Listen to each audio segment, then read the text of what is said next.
हमारा आज का टॉपिक है इक्वल ग्राफ्स। आज हम डिस्कस करेंगे कि इक्वल ग्राफ्स कैसे ग्राफ्स होते हैं। Two graphs are equal if they have the same vertex set and the same set of edges. दो ग्राफ्स इक्वल कब होंगे? जब उनके वर्टेक्स सेट सेम होंगे और उनके एज सेट सेम होंगे। अंडर दिस कंडीशन डैट कि उनके वर्टेक्स सेट सेम हैं और उनके एज सेट सेम हैं, दोनों ग्राफ्स क्या होंगे? इक्वल होंगे। That is, any two graphs G and H are equal if vertex set of graph G is equal to vertex set of graph H and edge set of graph G is equal to edge set of graph H। जब जो G है उसका vertex set जो है वो H के vertex set के equal होगा। इसी तरह से जब इसका एज सेट जो है वो इक्वल होगा H के एज सेट के, तो दोनों ग्राफ्स जो है वो इक्वल होंगे। अब दो सेट्स जो है वो कब इक्वल होंगे? जब उनमें मौजूद एलिमेंट जो है वो सेम होंगे। दो सेट्स कब इक्वल होते हैं? जब दोनों में मौजूद एलिमेंट जो है वो सेम होते हैं। लेकिन इनमें मौजूद एलिमेंट जो है उनकी अरेंजमेंट जो है वो मैटर नहीं करती। जस्ट क्या चीज़ है कि वो दोनों में मौजूद एलिमेंट सेम होंगे तो दोनों सेट्स क्या होंगे? सेम होंगे। अब जब वर्टेक्स सेट्स भी सेम होंगे और एज सेट जो है वो भी सेम होंगे, मतलब दोनों के वर्टेक्स सेट और एज सेट जो है वो इक्वल हैं, तो दोनों ग्राफ्स भी क्या होंगे?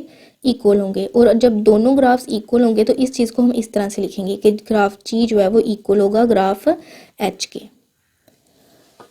ओके, नेक्स्ट हमारे पास दो ग्राफ्स है। अब हम चेक कर लेते हैं कि ये दोनों ग्राफ्स इक्वल हैं या नहीं है। अब ये जो ग्राफ है इसमें जो वर्टिसेस हैं वो क्या है? A B C D. इसका वर्टेक्स सेट क्या होगा? ये हमारे पास इसका वर्टेक्स सेट है। इसी तरह से अगर हम इसका एज सेट बनाए तो वो क्या होगा? ए बी और इसी तरह से बी और सी, ये है इसका एज सेट बन जाएगा। नेक्स्ट अगर हम इस ग्राफ को चेक करें तो इसका वर्टेक्स सेट ये होगा। इसी तरह से ई, ये जो है हमारे पास इसका एज सेट बन जाएगा। अब हम देखें तो इन दोनों के वर्टेक्स सेट जो है उनमें मौजूद एलिमेंट्स क्या है? सेम है। इसी तरह एज सेट में मौजूद सेम है। तो इसका क्या मतलब है कि जो वर्टेक्स सेट्स हैं इन दोनों ग्राफ्स के वो भी इक्वल हैं और इसी तरह से इनके एज सेट्स भी इक्वल हैं। जब इन दोनों के वर्टेक्स सेट्स इक्वल हैं और इन दोनों के एज सेट भी इक्वल हैं तो इसका मतलब क्या होगा कि ये दोनों ग्राफ्स भी इक्वल होंगे। अगर हम देखें तो इन दोनों को डिफरेंटली ड्रा किया हुआ हमने, मतलब अगर देखें इनको तो ये डिफरेंटली ड्रा है, लेकिन इनमें जो एज सेट्स हैं वो भी इक्वल हैं और वर्टेक्स सेट्स भी इक्वल हैं। और जब दोनों इक्वल हैं तो इसका मतलब क्या होगा? दोनों ग्राफ्स भी इक्वल होंगे। मतलब ये चीज़ मैटर नहीं करती कि इसको हमने किस तरह से ड्रा किया हुआ है।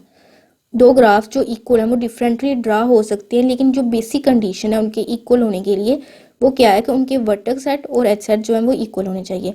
इन अदर वर्ड्स हम कह सकते हैं कि अगर दो ग्राफ्स हैं हमारे पास वो इक्वल हैं तो वो बेसिकली क्या चीज़ है कि किसी एक ही ग्राफ के वो बेसिकली दो डिफरेंट नेम्स होते हैं। मतलब बेसिकली दो इक्वल ग्राफ्स जो हैं वो बेसिकली एक चीज़ होती है और उसके हमने उनको मतलब डिफरेंट नेम्स असाइन कर दिए होते हैं, लेकिन वो होता एक ही है।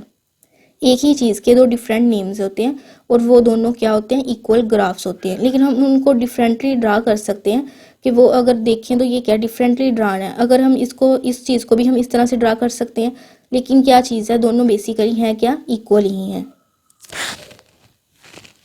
अब ये नेक्स्ट हमारे पास एक और एग्जांपल है। अब इसमें हमारे पास दो ग्राफ्स हैं। अब हम ये देखते हैं कि ये दोनों इक्वल हैं या नहीं है। अगर हम इसका देखें तो इसमें जो वर्टिसेस हैं वो ए बी सी डी और ई है, लेकिन इसके अंदर ए बी और एफ जी एच है।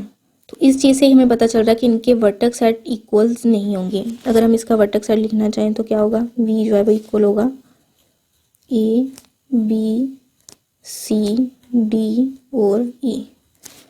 इसी तरह से अगर इसका वर्टेक्स सेट लिखें तो क्या बनेगा? ए बी एफ जी और एच।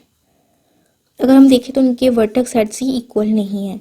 वर्टेक्स सेट इक्वल नहीं है तो ये चीज़ ऑब्वियस है कि जब हम इसे एडजस्ट बनेंगे तो वो भी एज सेट भी इक्वल नहीं होंगे। और जब इन दोनों के वर्टेक्स सेट्स जो है वो इक्वल नहीं है, मतलब हम इसको V1 का नेम देते हैं, इसको V2 का, यहाँ पर V2 और V1 का हम नेम दे देते हैं, तो इनके वर्टेक्स सेट जो इक्वल नहीं है तो ऑब्वियस थिंग है कि इनके जो एज सेट है वो भी इक्वल नहीं होंगे। जब ये दोनों ही इक्वल नहीं है तो इसका मतलब क्या है कि ये दोनों ग्राफ्स भी इक्वल नहीं होंगे।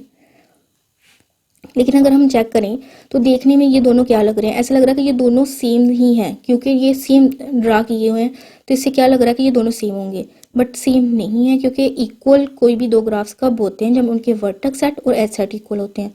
तो क्योंकि इस कंडीशन को सेटिस्फाई नहीं कर रहे तो इसलिए ये दोनों ग्राफ्स जो हैं वो इक्वल नहीं होंगे। ये दोनों ग्राफ्स जो हैं वो डिफरेंट ग्राफ्स हैं, क्योंकि इनके एज सेट और वर्टेक्स सेट डिफरेंट है, तो इसलिए क्या होगा?